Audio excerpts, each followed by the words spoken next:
what makes YouTube videos viral. Like I studied that for like a week straight. I didn't even go to classes. I was just like looking online. I think the longer you're with someone and the more they don't break your trust or continue to build trust, then that's how you know you have like a good friend. And I was like, oh my God, I want to be a photographer. Like this is my dream job. I'm going to be a photographer. Honestly, like being a creator is a game of how much attention can you grab and how long can you grab it for.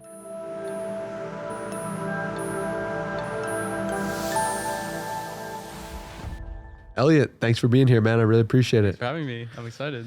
So I figured a good place to start might be with wanting to become a veterinarian / garbage truck driver.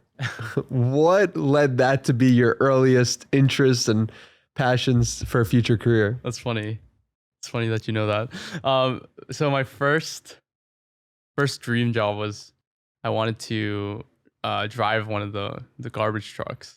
And it's just because there was a cool garbage truck that had the arm in my neighborhood and it would pick up the trash can and like go like this. And I just thought it was super cool. Every time like the garbage truck came by, I remember like being a kid and like looking out my window and watching them, that claw, like grab it and like go like that. So that was like probably my first ever, oh, I want to do that. I want to drive that truck. That's super cool. And then my second dream job was like being a vet because I loved animals. I always wanted a dog growing up. My parents always said no. And I was like, okay, I can get around animals if I become a vet. And then later I grew up and I found out that, you know, you have to do stuff like put them down or, you know, it's not always so glamorous. It's not just like you get to play with the pets. So eventually my mom did come around and she got me a dog, which I'm very grateful for. But yeah, early days I would read. I was just really into dogs and pets. And I love like reading into different breeds of dogs. And that was my thing. So that's the early influence on those jobs. It's so funny because those two careers seem so far from being a YouTuber. Like when you think about them in comparison. Yeah. I mean, I feel like when you're a kid, you just whatever you want. You're just like, oh, this is cool. I mean, this is like before middle school, like elementary school. Like I don't even know what a job is probably. So yeah. But at one point you also were considering photography as a career, or was that just something you enjoyed doing? Yeah. So later in high school, I got really into photography. It started off with me mostly just taking photos with like an iPhone. And I was like, oh, cool. I can make the background blurry if I like press on a subject on the iPhone. And I didn't even have an iPhone at the time. So I would like always borrow my friends at lunch, and, like take pictures of things. And I was like, oh, this is super cool. And then my oldest sister, I have two older sisters. My oldest sister had a DSLR, like a Canon T2i. And I remember she stopped using it after she got it one day for like her birthday or something. And then I stole it from her and I started like taking pictures. I was like, oh my God, I can get more blurry background if I use this camera instead of my friend's iPhones. So that was like my initial, okay, cameras are cool. And then in high school, I got into taking a lot of nature photography. Again, just obsessed with like blurring the background because, you know, normally our eyes don't do that. So it was just cool to be able to do that with a camera. And then I got more into like portrait photography, started posting them online. And then, yeah, somehow they ended up doing okay for what I thought at the time. And I grew like a little photography page. And then I started doing like senior portraits for high schoolers. And I was like making some money, doing some brand deals. And I was like, oh my God, I want to be a photographer. Like, this is my dream job. I'm going to be a photographer. And in high school, I really thought I was going to be a professional photographer. I was like, this is my passion. This is what I love. Spent hours in Lightroom, changing colors, changing lighting, whatever. And I was genuinely convinced that that was going to be my dream, or that was going to be my career. But of course, it's not. So it's just funny that I had such a like commitment to that idea, but it's not what actually ended up happening. But it's not too far off what I'm doing right now. So how... You know, we often have these commitments and these ideas that, oh, it's going to be this way. Mm-hmm. How have you managed to be flexible with that throughout your life? Yeah, I feel like, for example, like the photography thing, it's just like a change in environment. I went to college and I started doing different things, having different influence. So yeah, eventually I got really into business. I joined like a business frat my freshman year. And in college, I was just like, interested in different things. And I think it wasn't even so much like, oh, I'm going to switch completely. It's like more so I got into like reselling my senior year of high school. I continued to do that like my freshman year of high school, or sorry, my freshman year of college. And then that kind of like blossomed more into like, okay, like how can I do something else aside from reselling, because it's kind of like very gruesome. Oh, not, it's just like grueling work. It's like a lot of manual labor. Yeah. And so I was like, how can I do this? And then that kind of evolved into like trying different things. And it's actually, if I really think about it, I don't know if you want to go this far right now, but it started from watching probably like Gary Vee videos like in high school, being like, oh, garage sailing is so cool, like, or going to garage sales and like flipping stuff is so cool. Doing that, actually like making money from that, going to college, trying to figure out the next level of what that could be. And then I started like selling on Amazon.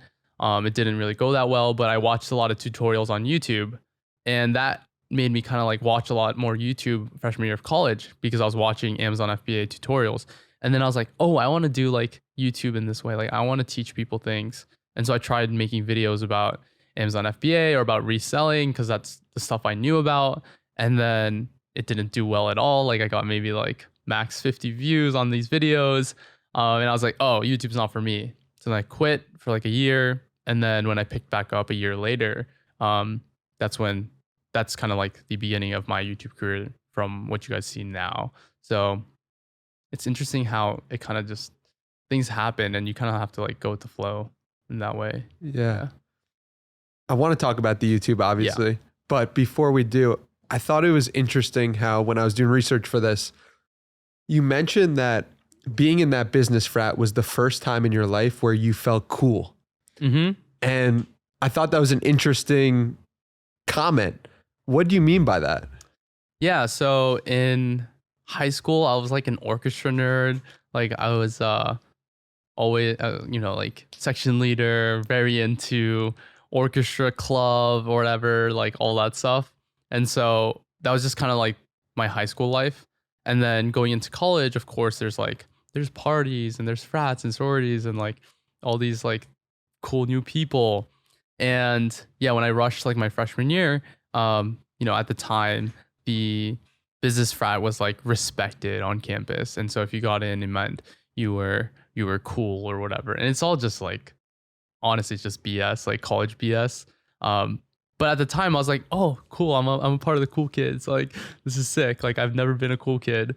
And I don't, like in hindsight, it's just like stupid. But I definitely think it gave me like a little bit more social confidence, and it helped me kind of believe in myself more, because this group of people that the whole campus respected, selected me, and it was very, very selective. So like I got in, so that must mean that I'm somebody, or like I could be somebody. So that gave me a lot of confidence, actually. And being a shy, just kind of reserved freshman in college, I think that did a lot for me, even for my social life, just like discovering that like, I can talk to people and I can make friends with anyone. And it's very, very much a confidence builder in both like my social life, but also even like career wise, because everyone seemingly was successful if they were in this business frat. So yeah, it's just kind of like it's all fake and it's just like whatever. But at the time, definitely I was like, I wore it with pride. Yeah, it's interesting how I also fell into a similar trap in college of thinking that it actually meant something. Mm-hmm. But if you really zoom out, it's funny because like career and real world is the same thing in a different way. Yeah. And like on that idea, it's funny because Colin and Samir recently made a video about you and your friends calling you the most popular people in New York City, or the most cool people in New York City. I thought that was hilarious, but that's funny. But I mean, how does that feel as somebody who wasn't or didn't feel popular or liked in high school? Now you're the most popular person in the most popular city in the world, basically. Well, Colin and Samir are just hyping us up there, like for the title and thumbnail. That's just not true. Like there's a lot of cool people in New York, and we are not even close to the coolest kids in town. But no, it's definitely been kind of an interesting journey, and I don't know. Like there's been a lot of small steps along the way, and I feel like it's kind of evolved to like where I am today. But looking back, when I first started YouTube, like I could have really never expected being where we are today and where I am today. Like there's so much still left to do. And of course, now I'm just like caught up in the bubble of it. And there's just like, a million possibilities, and you can always like take it whatever direction you want. But really, when I first started, I was just like making a video to see if it could do well. If I go back to like my first video, it was like a day in the life at Vanderbilt, and that was pretty much just made because my school didn't have a day in the life video. I went to Vanderbilt, no day in the life video that had millions of views, but then every other school that was of similar caliber also, like, they already had YouTube videos, like day in the life videos, and they all had millions of views. And I was like, oh, if I make a video, theoretically, like maybe it'll get the same amount of views because there's similar demand for this type of college content.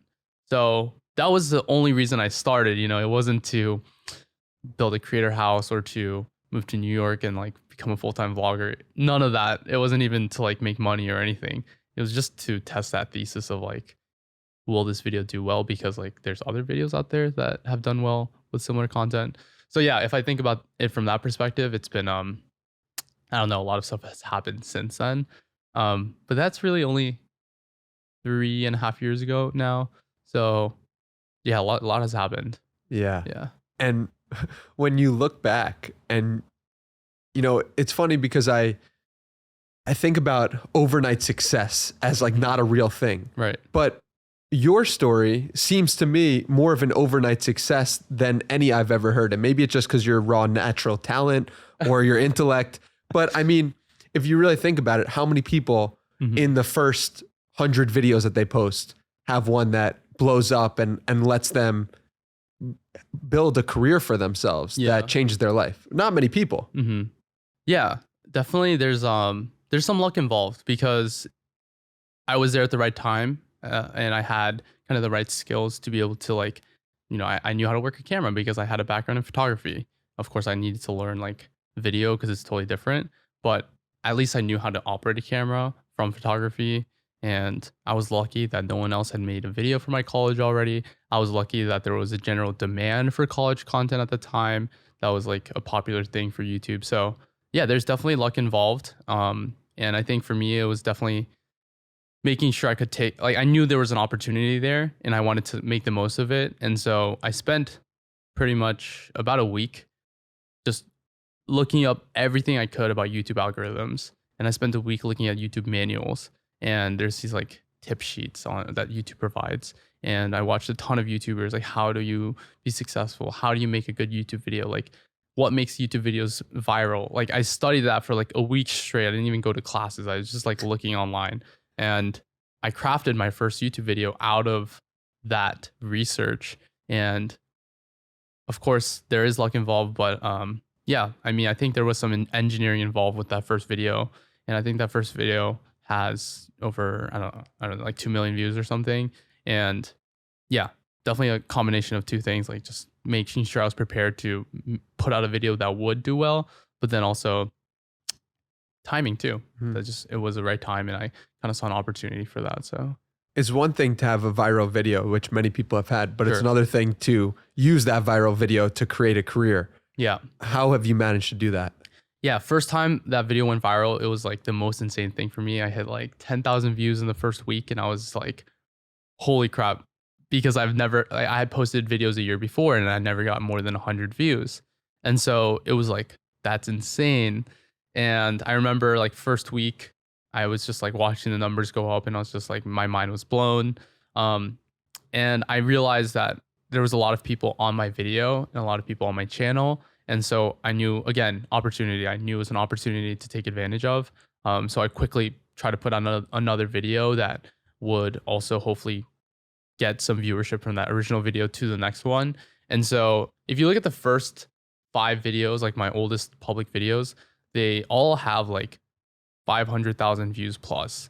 Like, and that's all from that first video having a lot of momentum and it trickling down to some of the others. So my mindset was very much, okay, I have a viral video. Like, I'm never going to have as much traffic as I have right now. And so let me take advantage of that, make more videos that have the potential to go viral. And so, yeah, so my early videos are some of my top performing videos just because of the insane virality that first video had.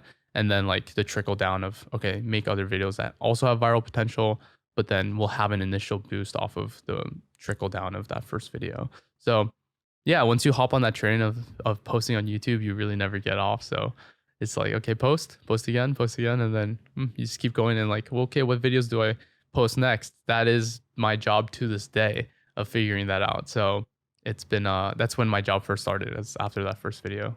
If you want to define it that way. How does it feel then to go from viral video to eventually you don't have a viral video? Yep. Because that's what's going to happen if you post enough times. Yeah. Does that hurt your psyche mentally? How do you program yourself to realize and keep going after that? Yeah, it sucks. It's actually, sometimes I say a really viral video is a curse.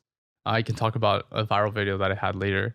But yeah, it's sometimes a curse because you're on top of the world, and then the reality is that does not always happen like every single video. That's just does not happen. And so you go back to normal view count, and then you're like, like I don't really have 1 million people watching every video, right? Which is fine. Like that's already still insane. But yeah, then it comes down to some people are there for the videos, and then some people are there for you. And so YouTube is a game of trying to reach more people, but then making sure that the people who are sticking around are also getting content that they like, and making sure that you're caring about your community and your true viewers. Because of course, a lot of it is like trying to get new viewers, but then also a lot of it is making sure that like your current viewers are fed, like that they're happy, and you're making stuff that is relevant to them. So yeah, it is hard to deal with sometimes. I didn't have like such a motivation drop in the beginning because anything was crazy to me. So even getting 10,000 views, even after a 1 million view video, was like, that's still crazy to me. But then later on, as I had more like viral videos, definitely not being able to hit that every time is like, you kind of have to push past that and realize that, you know, like some videos do well and some videos don't. And all you can do is like try your best and learn from them. So it's funny how it works, because if you posted a video and 10,000 people watch it, that's crazy. That's a stadium full of people. But you'd probably look at that like, what's wrong with me? Like, why is this happening? Yeah. So I mean, now I would. Yeah. So like, how do you reprogram your mind? Or like, what is happening there? It's a hedonic treadmill, of course, but yeah, like, how do you make sure that doesn't happen? How do you make sure what doesn't happen? That you go to 10,000 views, or no, that you don't allow yourself to not be surprised, or to be able to say, wow, 10,000 views is still crazy. You know, like, but how would that feel for you? Yeah, I mean, that would feel terrible. Like that would be the worst day ever. I would seriously question my career there. But yeah, I mean, at a certain point, like you've built up your audience, and it is an abnormality to have something like that. When I was first starting though, it doesn't matter if I have an underperforming video. For me, that was like a learning lesson.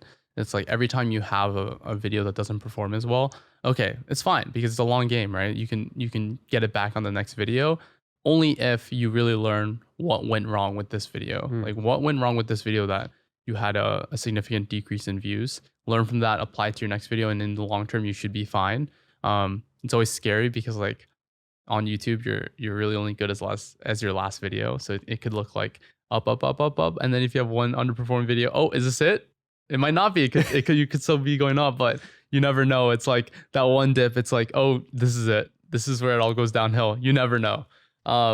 So yeah, I think in a way it's also a good thing that you continue to like up your standard, because that's how you grow and that's how you continue to like set higher goals. So for me, I was just talking about this with my roommate Kelly the other day. It's crazy because he's about to hit 1 million subscribers, and we were talking about like when we first started, and it's like the goal was just like 100,000 views minimum. Like that was just like, if we hit that, we're set. We're set, right? But now if we hit 100,000 views, we're like, holy crap, what's wrong? And so, you know, our standard it just changes. And, you know, now I want to aim for 500,000 views. And when I hit that, I'll probably want 1 million views. And when we have 1 million views, we'll probably be like, what? Why does this video have under 1 million views? It's like, that's terrible. So it's just like human psyche, I feel like, to constantly try to like be comfortable and then like continue to push yourself. I don't necessarily view that as a bad thing, because I think that's how you continue to like push yourself. I was talking to Nate O'Brien on this podcast about how every person has a life cycle almost. It's Mhm. like if you think about the Hollywood stars of, I don't know, 50 years ago, I don't know their names, and eventually they become less relevant. Yeah. How do you guard against that? The relevancy of, like, everything has finite time. Yeah. Nate suggested like, oh, I have other businesses not tied to me. Right. Do you have anything like that? Do you worry about things like that happening when your success financially is based on how much people care about you? Yeah, it's the constant fear of like, oh, okay, everything could just go downhill. And honestly, like being a creator is a game of how much attention can you grab and how long can you grab it for. And so a lot of times when for example, when I first started, it's like just make good videos, because if you make good videos, then it'll reach a lot of people, and then they'll come to your channel, and then they'll check out your other videos. And so for me, it's like a dance now where you want to try to get new viewers because you want to continue to try to grow your channel. At the same time, again, making sure that you're making videos that are actually relevant to your current viewers. And I think like a lot of people, they try to get new viewers. They care about that too much. For me, it's like I have a very solid audience and a very supportive viewer base. And so for me, like, of course, it's important to continue to try to grow, and I'll do that naturally already. But what's even more important is taking care of the community, making sure that people really know that I care about the viewers that do care. Because you can try so much to get people to care, but if they don't care, they don't care. And if you already have an audience that really does care about your stuff, like it's kind of like the startup mentality, right? If you have a lot of really, really supportive customers for a startup, then you should really listen to them and take care of them and make sure that they're happy, versus always just trying to find new customers. Like it might not always be the right approach. Eventually, like the people who really are willing to support you and basically, wear your jersey and like be super supportive, like that, the strength of that audience can lead to growth eventually because they're just so supportive. So I think it's a combination of both things, but yeah, make sure you're making relevant videos because if you don't, then you never know. So I think it's a little bit of a game, but at the same time, you need to like stay true to yourself. So the balance. Does having a built-in audience who expects a certain thing from you disallow you from taking risks? I think I'm really lucky that I have viewers that like don't really care what I post; they'll support and watch anyways. Hmm. That's what I wanted to build out when I was first starting. That's always been super important to me, that I almost have that freedom to make whatever I want. And so from the beginning, the goal was to get people to care about me rather than just the videos that I'm making. Hmm. And so that is a clear distinction because some people are just defined by the videos that they make. And if they no longer make good videos, then no one will care. And then some people, they're making videos that are about their lives and about their perspective and about their thoughts. And so you get people to get attached to them as people. You look at like A-list celebrities and you watch them in the movie, and you could, millions of people are watching these movies, right? And so there's a lot of exposure there. Well, what really creates like a connection beyond that is if they're on social media or if they do interviews, if they do podcasts, like that's where you get to see who are these people in real life. And then that's when you get true supportive viewership, or for A-list celebrities, like real fans. Like that's where that comes out of. It's not in the product of the movie. It's kind of behind the scenes and like where they get vulnerable and real with like who they are as people, and they share that with the world. Yeah. I mean, with movie stars, it's interesting because people are attracted to the characters they play, not necessarily who they are. Mm-hmm. For YouTubers, it's often people are attracted to you as a human being, Yeah. which is both a blessing and could be a curse in some scenarios as well. Yeah. So how do you think about that? And did it ever cross your mind? Like, wow, when did it cross your mind? I'm basically the modern day television star, except I'm me and I'm living in it. Was that always something you knew? Yeah. I mean, I don't even think of it like that, to be honest. Yeah, I think YouTube is a cool thing where there's only one layer of separation between whoever's behind the camera and whoever's watching, whoever's behind the camera and whoever's behind the screen, I guess. And that's super cool because you kind of get rid of all the layers in between, all the producers, all the fluff. And it's just like if you were on FaceTime with I mean, it's not that real, but if you want to FaceTime with a friend, right? You're just kind of just like talking to them and interacting with them. Like it's kind of similar to that, which is super cool. Um, I think creators, they pull a lot of weight because it's based on their life, and a lot of creators are just like, it's a reflection of who they are as people, and that's super cool too, because you can just be yourself, and if people gravitate towards you, then that's great, and if they don't, that's fine. And as long as you're being true to who yourself and you're growing an audience that way, then you know that those people are there for who you are as a person. But that's important, right? Put out the real version of yourself and put out who you are, because that way you can attract people that actually like support who you are as a person. So yeah, it's a new world. It's like it's definitely different from like movie stars or from artists. It's totally different. Um but yeah.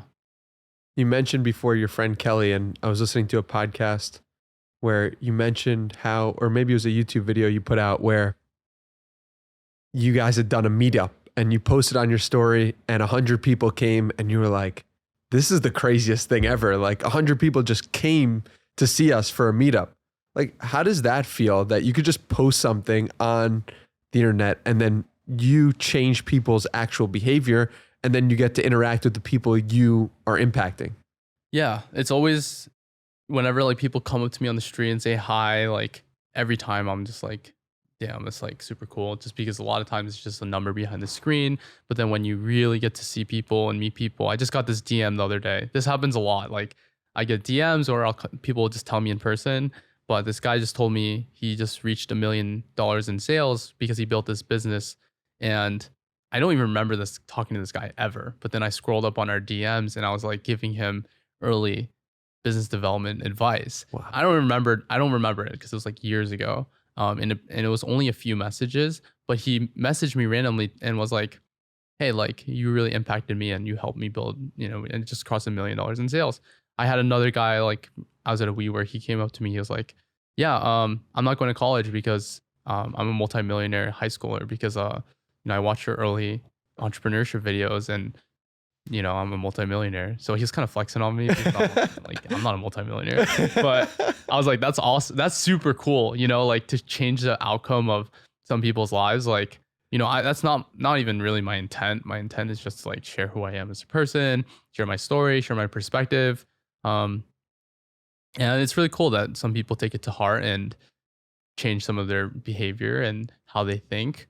I really care about sharing how I think and how I approach life because, it's just my perspective really, and I care about just sharing it with the world.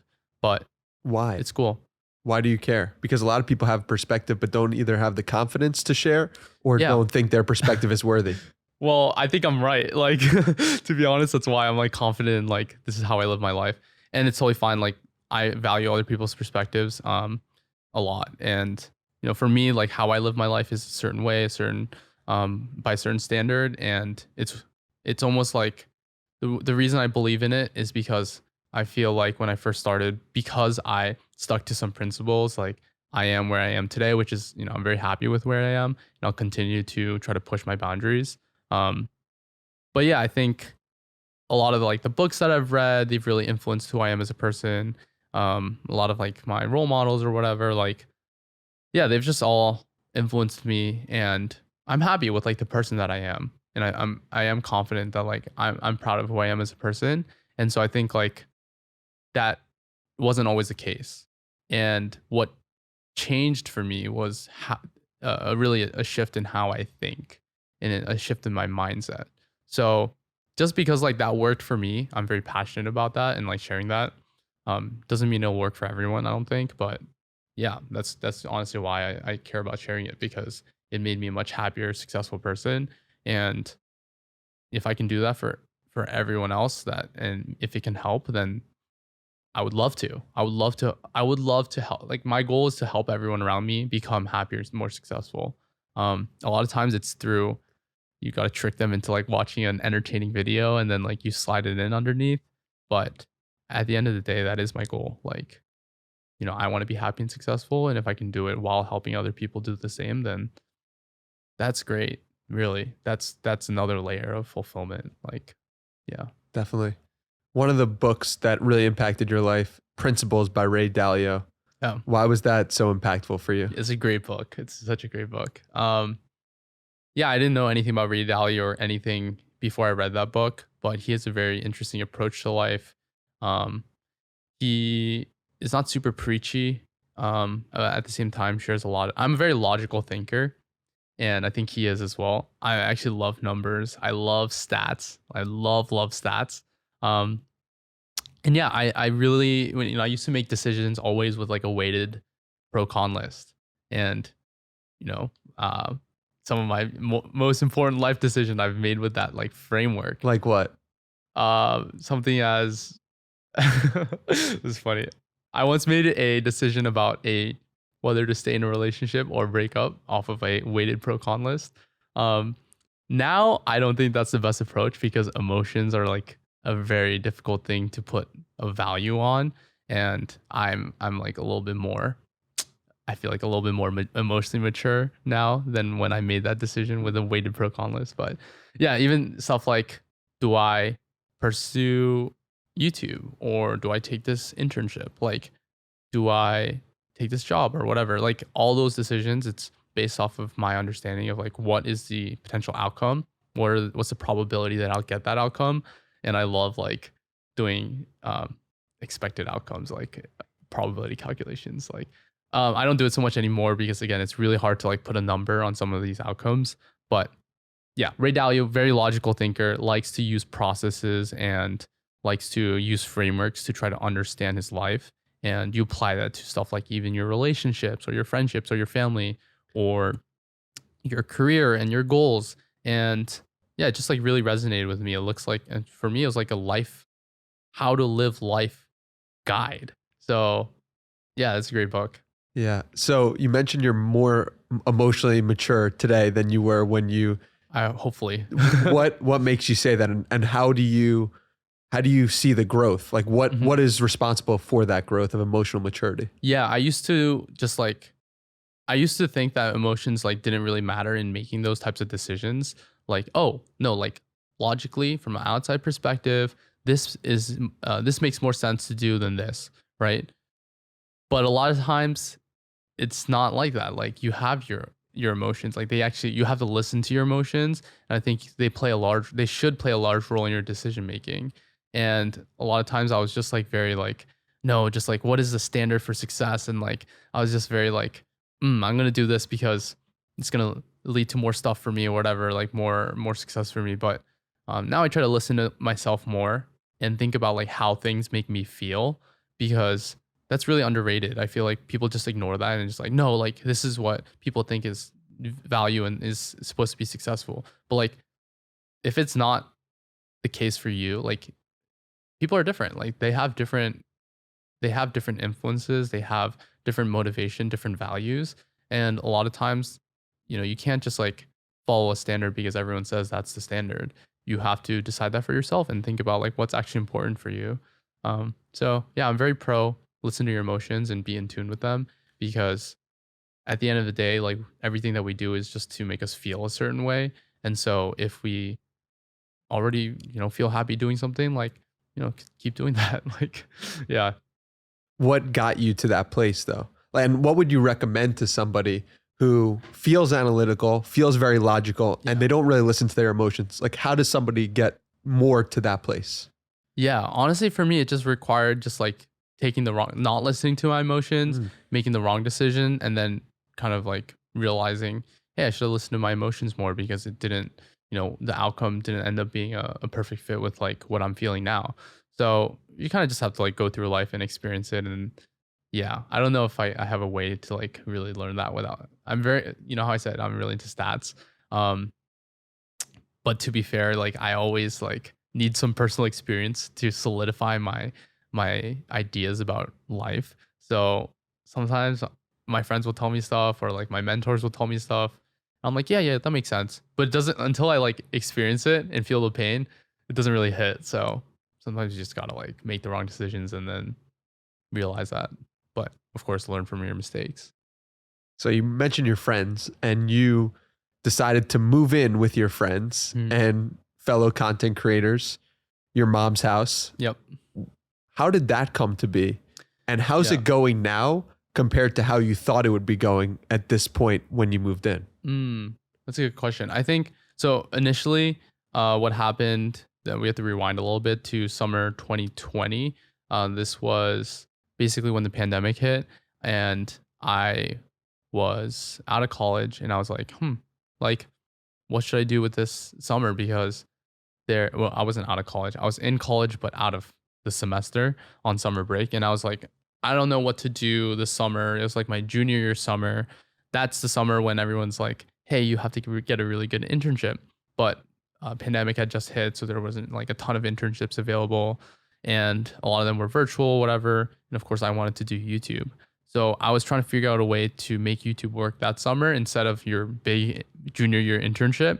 And what I ended up coming up with was, hey, I'll just like, because everyone's so pressed about like, quarantine, like you need to stay at home.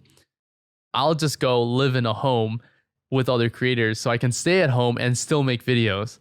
That was my idea. So I recruited like, I think we ended up having 5 roommates total. And yeah, we ended up living in the house together just for 1 month. And yeah, it was like a little bit risky. I just didn't know what was going to happen, but it ended up being an amazing month. Met a lot of creators, got really close to the people I live with. And yeah, that's basically the first place that I realized living with creators, you could like learn so much. Also, they became some of my closest friends. And so it was just, this is a great experience overall. And then went back to college for one last year, finished up school. And then when I graduated, of course, thinking about post-grad, I was like, okay, I want to do that again, but more long-term and more legitimate. So that's when we ended up coming up with Your Mom's House and putting it together. And yeah, now I live with roommates here in the city, and they're all creators, and it's really great. Your question about what I expected versus what it is now. Honestly, I don't know what I expected because it was longer than a month. A month is just like whatever. It's just like a trial. So I don't even know what I expected really, but it's been really amazing just like living with other creators and being super collaborative. We get to work on projects outside of our own channels now. So yeah, like it's super fun just to like build with other people. That's something that I never got to experience with being a solo creator, just by myself, always in my room, editing by myself, filming by myself, coming up with ideas by myself. But when you're able to build with other people, there's like another level to that. And I'm not saying it's easier, but I'm saying there's more lessons that you learn. It's just like a totally new experience. And yeah, it's super fun just to like build with friends. Like it's kind of it is challenging, but it's super fulfilling. What are some of the most challenging parts of that? Yeah, the most challenging parts, I never really had coworker. I mean, I did in the past, but it's a little different. They're not just like coworkers. We really build together. And so everything from like decision making to the fact that we also live together, to the fact that we're also friends, also business partners, like that is there's a lot of overlap there. And usually you should not have that much overlap. So yeah, it's really interesting. Like, we're friends, but we're also business partners. We're also, roommates. So there's a lot of blurred lines, and like, yeah, it makes it super, super interesting to navigate. But it's been great just because I get to learn so much about basically working with other people. And I'm a big believer in the fact that you have to work with other people to create great things. Of course, you can do a lot of damage by yourself, but you can only go so far if you really want to build something big. So I'm all for like working with other people, and it can be challenging because people have different opinions and different motives and different goals, and that is a challenge. But I think with those challenges comes great rewards. So yeah, it's been great. The house again, super, very eye opening. Like I've learned so much over the past year, and a lot of it is just like through figuring out how to navigate that. What's the biggest thing you've learned? Biggest thing I've learned, honestly, it's like communication and learning how to talk to other people, and the value of being honest, and the value of putting in work into your relationships. I think that was a lot, actually. That was more than one thing just now. But Let it be. yeah, I think relationship building, it's such a two-way street. You need to make sure that you're putting in effort. And yeah, it was, and this also comes with like being out of college, because in college your friends are all there. It's very easy to stay in touch, very easy to build relationships. You just go hang out, whatever. But once you're out of college, you don't really get that. You really have to like put in an effort if you want to go see friends. Um, and same thing applies to roommates or whatever, like anyone in your life. Like, who do you want to keep around? Like, who's important to you? Like, figure that out and like put in the work so that your relationship can blossom. Um, but yeah, there's a million things that I've learned. Being honest, like actually sharing how you feel, all that stuff, very important. Were there any particular moments where you weren't honest or you didn't share what you felt and it came back to bite you in respect to your mom's house? Yeah, I think definitely. And you want to share here? Yeah, I'm trying to think if there's anything. I mean, there's probably a million things, but I'm usually like pretty non-confrontational, and I realize that while it hurts short term to bring things up, long term to it's way better for everyone, because there's understanding of how someone feels. And yeah, we do like weekly, for at the house for example, we do like weekly chapter, and like we try to really like, if we have problems, we try to like bring it out into the open and like make it a very safe space so that we can like actually work on our issues. Of course, um I recommend this for really everyone, but just like sessions where you can be honest and really understand each other, like that's just important. So weekly chapter. Explain Yeah. what that is for people who might not know, and what about it, are there particular rules, Yeah. and how would you recommend people go about this if they live with roommates themselves? Yeah. So, I mean, it's also because it's not just because we're roommates. I don't think you need to do weekly chapter if you're roommates, maybe, but because we also work together and work on a lot of things together. But chapter is like a twist on fraternities and sororities and how they have like a weekly chapter. And so it's basically just like a meeting. But basically, we just talk about what's upcoming, what kind of work we need to do, any problems that we have. But then, of course, I think a portion of that is also just like bonding and making sure that we're in tune with like that's the not problem but challenge of living in a creator house, is that you're working so much. There's so much work to be done that sometimes you forget to lay off the work and just hang out as friends and as roommates. Like that is severely underrated, and I think that the most successful houses actually make time for some of that important stuff. It's the same reason that companies have happy hour, or that they have company bonding. Like, it's important to work on your relationships outside of work. And that's really hard because we work a lot, but we try to prioritize that a lot. Just like we want to spend time outside of work when the cameras are off, because that's important for us to continue to build our relationships and our friendships, which will then in turn come back to the videos. And like it's great because like we get to actually like reflect our friendship. So yeah, it is it's challenging, but put in the work, and I think it's worth it. What's the difference between hanging out with Kelly and Ashley off camera versus on camera? Yeah, well, ideally there is no difference. And so I mean, there's a little bit of difference because there's a camera there and you're trying to make a video. But no, ideally there is no difference. And I think that's the whole point, is like if we spend enough time off camera just hanging out and like being friends, which is, very natural. Like that's what most friends do. There's usually not a camera there. And then, when we introduce that camera element, then we just want to have that be a reflection of our friendship and our relationships. So that's kind of the idea behind making sure we're spending time together outside of work. But of course, we're very busy. So yeah, it becomes challenging. But again, it's a priority for us to like make time for that, make time for us to be together when we're not in front of the cameras. Makes sense. So going back a little bit to when you met Gary Vaynerchuk and you asked him how to be less judgmental. Do you remember that moment? I do remember that. That And was a long time ago. I know it seems like a different person. It's or a Totally different different. experience in this same body, same consciousness. Totally different. What did I ask? I asked, how do I stop being judgmental? Do you know what he said to you? He said something like, I don't know. He roasted me. He said, Yeah. what did he say? He said, He said, "Stop being a dick." "Oh yeah, stop being a dick." I was like, "What? Damn, he just called me a dick." I was like, "Huh?" I was like, "Huh?" And he was like, "Oh," and then he like explained it to me. I forget what he said, but Was that very weird? funny. Like meeting somebody who inspired you a Yeah, lot. yeah, that was super weird. And then he called me a dick. No, I know he meant it from like a good place, but honestly, I don't remember that. I don't know. I guess it didn't really stick to me because Mm, like he said something, but I don't really remember what he said. Um, but yeah, I think to this day it's one of my biggest weaknesses mm, is that I tend to be a little bit judgmental. mm, I think it's to protect myself because especially in this industry, you meet so many creators, you meet so many people who have like an agenda or, they have something that they want, they're really hungry, which is great.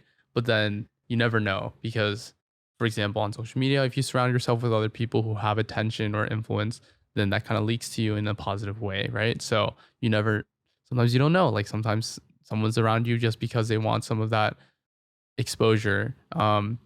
And it's one of the reasons I don't like LA. Like I don't like being around just creators because I don't know, it's just like such a bubble. mm.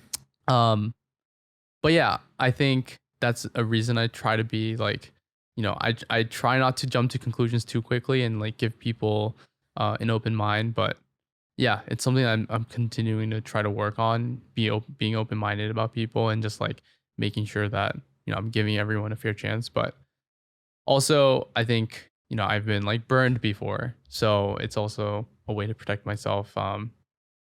Yeah, there's a big issue with like, maybe it's like a trust issue thing, but Mm. sometimes you just, it takes time for you to build a relationship with someone and really trust them. I think the longer you're with someone and the more they don't break your trust or continue to build trust, then that's how you know you have like a good friend. Um, and the more you can kind of maximize those experiences, and the more you can get to trust someone quickly. Mm. But yeah, I think it's tough. Like sometimes, I meet a lot of new people like all the time.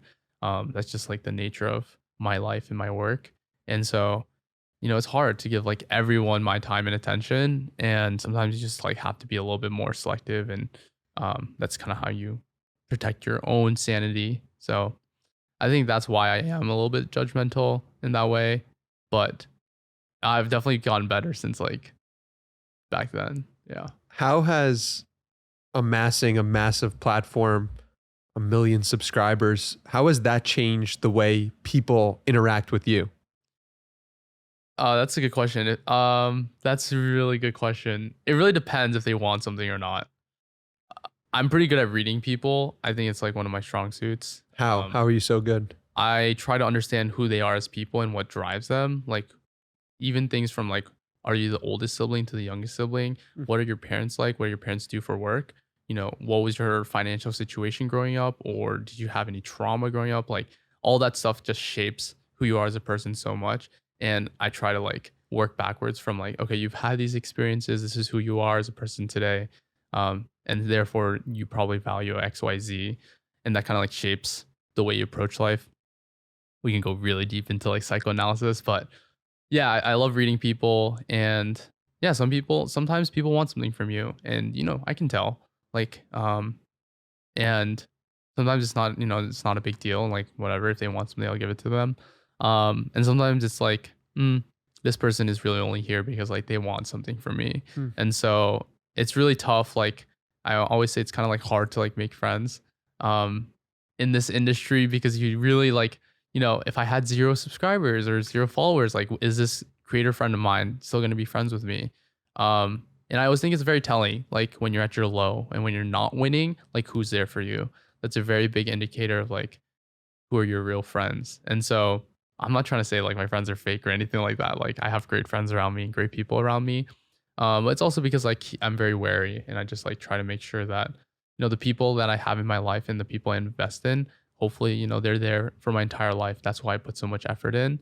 And, I try to keep my circle tight. Like my closest friends, like I'll do anything for them. Um, but once you get like a little bit further out, like I can't do everything for everyone. So that's why I have to like filter a little bit. And that's an interesting question. But yeah. Well, when you're young, man, like I sound like Gary Vee now. You're young. And so to have that level of head on your shoulders at such a young age is really impressive. But when you look 5 years into the future, what advice do you think you would give to yourself now? If I was my future self Yeah. to myself now, Yeah. I always feel like 5 years from now I should be set. So no, just kidding. No, I do this really. So this is a super interesting thing exercise that I do sometimes. Um, so I sometimes have these very introspective moments where I try to reflect on who I am as a person, my journey. And so a lot of times it's usually just forward thinking, like I'm thinking about my future and where I want to be. And I do that exact thing. Like 5 years from now, what is future Elliot telling me current day? But that's kind of hard to do. So what I do first is I tell myself things that I know in the present to my past self. Like, oh, if I could tell something to Elliot 5 years ago, like what would I say? And I think about that. And I almost like, this is a really weird like mental exercise, but I almost like send that message back to myself, like as if like, oh, I could go back into the past and tell myself that. And I do that just so that I could pretend that myself in the future is doing the same thing for me present day. This is so weird. Like I don't even know if I don't even know why I do it. And like I just randomly started doing it. But sometimes when I'm reflecting, like I'm almost like I imagine that like my future self is telling me stuff, because present day me is sending stuff back to the past. Really random, super weird. But no, I think like the biggest thing I face is like believing in myself. And I think everyone faces that. I think it's not an easy thing to believe in yourself because how you can't predict the future. You can't know. And the bigger your dreams are, the more unrealistic they may seem. So I have a lot of doubts and I have a lot of moments where I do doubt myself, but I think it's important to just have faith and to know that, it's the same thing as like faith in religion. It's like, why do if you're religious, let's say you pray to God or whoever, why are you doing that? That's basically like you're putting belief in yourself and out into the world that, something's going to happen, whatever. Same thing. I think like I just try to believe in myself and like put it out into the world. Like, okay, I'm going to end up in a place that I want to be. And so that was not answering your question at all. But 5 years ago or 5 years in the future, yeah, I think just like, hey, like Elliot, like chin up, just believe in yourself more. Because when you're in the moment, like the big goals, they seem so daunting. And in the back of my head, like I know eventually I'm gonna get to where I want to be, but I don't know the timeline. So that's super hard because like I don't know if in 5 years I'm gonna be exactly where I want to be. It might take 10 years, it might take 20 years. I don't know. And maybe when I reach that, I set new goals. So yeah, it's hard to reach the timeline or know the timeline, but I know that eventually, like I have this like framework, which is like no matter what happens, like even if you make a mistake or fail, you learn from that mistake and you recover. That framework alone makes you kind of like less afraid to fail because then you'll try new stuff and again you won't be afraid to fail. Because you just treat it as like a lesson, and if you fail enough and you learn from them, then you're gonna be set. You're gonna learn from it and you're gonna be good. So I do have a very long term confidence that like I will get everything that I want in life. But 5 years, I don't know. I don't know if it's gonna happen in 5 years. So it's harder to always have that faith. But Well, we'll be watching the journey. We'll be seeing it unfold. You could watch and see for yourself, Elliot Choy on YouTube. I'm so grateful for you for bringing your wisdom at such a young age, your ability to communicate self-awareness and your thoughts. It really means a lot. And I'm really grateful to have spent this time with you here today. Any final closing messages you'd like to leave the audience with? No, not really. I think it's great. Like, I like to express myself through conversation. And so I want to say thank you for having me. Like I genuinely, it's hard to like either journal or I talk to people and it helps me kind of form a more concrete version of what's already up in my head.